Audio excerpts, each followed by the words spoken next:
Seperti mazhabnya Sayyidina Ali Zainal Abidin. Waktu di mimbar dicaci maki, anta, kamu gini, kamu gitu. Sayyidina Ali kayak nggak dengar aja, diem. Sampai tuh orang yang khutbah tambah sebel. Apa namanya? Ada Sya'rani bilang asyad ma 'ala safih al-i'radu anhu. Respon yang paling ampuh, yang paling dahsyat terhadap ulahnya orang geblek, disebutnya tuh safih. Orang yang doyan caci maki, disebutnya safih. Kalau di zaman kita disebutnya ustadz sama ulama. Sebagian. Tapi di zaman dulu tuh Sya'rani nama ini safih. Soalnya juga di zaman apa namanya? Di zaman dulu cacian, makian disebutnya adalah kejahatan, kemungkaran. Nabi menyamakannya dengan zina. Begitu. Tapi di zaman kita cacian dan makian dinamakannya dakwah, dinamakannya nahi mungkar, dinamakannya keberanian, dinamakannya jihad. Begitu. Ini semua menistakan dakwah, menistakan nahi mungkar, menistakan jihad. Omongan kayak begini menodai jihad. Sama seperti dia bilang, Quran dibilangnya ini komik, ini dongeng. Dia mencaci, mengumpat, memprovokasi, dia bilang ini dakwah. Astagfirullah, dakwah ada suci, agung, begitu. Dia bilang begitu. Sama kotoran binatang, kotoran manusia, dia bilang ini adalah combro. Ada penistaan, ada penipuan namanya.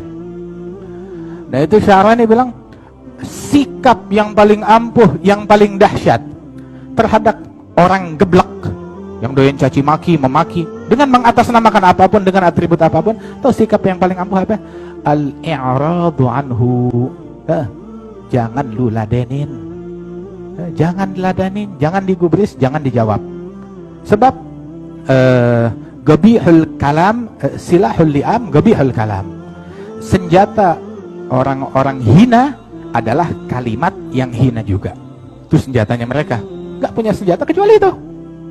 Nyerocos dengan kalimat yang buruk. Ya udah, itu yang mereka punya. Terus kalau ente dengar kalimat yang buruk, yang jelek dari seseorang, satu kalimat kamu dengar, jangan ente sautin. Sebab setiap satu kalimat bejat, dia punya gerombolan 10-20 kalimat yang bejat juga. Jadi kalau ente dengar satu, biarin aja. Kalau ente sautin yang satu, dia panggil teman-temannya masih ada 20-30. Capek deh ente ngeladenin mereka. Tiap saat mengkonter. Ini kita bulan Maulid mau menyampaikan dakwahnya Nabi, ajarannya Nabi. Dibawain isu yang memprovokasi kita hingga wah, ini mesti dijawab nih isu. Tunda dulu dakwahnya Nabi. Tunda dulu syariatnya Nabi. Tunda dulu ta'limnya Nabi. Kita sibukkan diri mengkonter isu-isu tersebut yang tiap tahun selalu ada isu yang baru. Gak ada kelar-kelarnya. Kayak begitu. Ntar isu karikatur, ntar isu ini, ntar isu itu, segala macam, ntar isu politik, ntar isu segala macam. Sehingga rusak deh maulidnya kita, rusak deh hallnya kita, rusak deh acaranya kita, rusak deh jumatannya kita.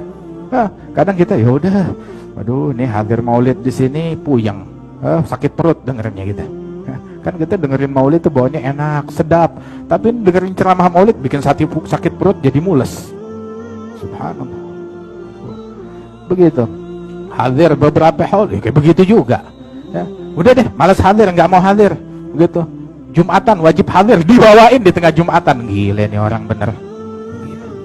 Lalu, masalahnya apa namanya? Kita memberikan mimbarnya Nabi, kita taruh di situ sufaha, di situ. Terus Sayyidina Ali Zainal Abidin itu dia dimaki, dicaci. Sampai itu orang bilang, ente yang saya maksud nih dengan cacian saya, kamu jangan belaga pilon, kamu yang saya maksud.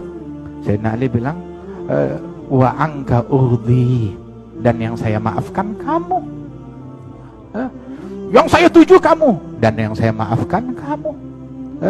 Yang artinya saya tutup mata saya dari kejahatan kamu, taunya kamu orang baik, orang khair. Khalas. Subhanallah. Ada mazhabnya beliau. Dicaci orang, dikatain orang, diprovokasi orang, udah selesai, udah begitu, kasih hadiah, kasih duit, dikasih baju, kasih jubah, kasih gamis yang lagi dia pakai. Bilang, saya maki engkau dibalasnya sama kebaikan begini. Iya. Begitu, asyhadu annaka ibna binti Rasulillah. Aku bersaksi kalau engkau memang beneran cucunya Rasulullah.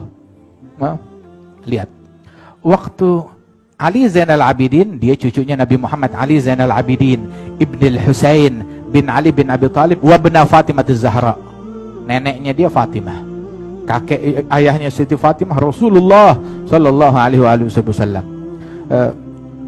Bisa aja dia bilang, saya ahlul bait, hati-hati, kamu maki saya berarti kamu maki ahlul bait.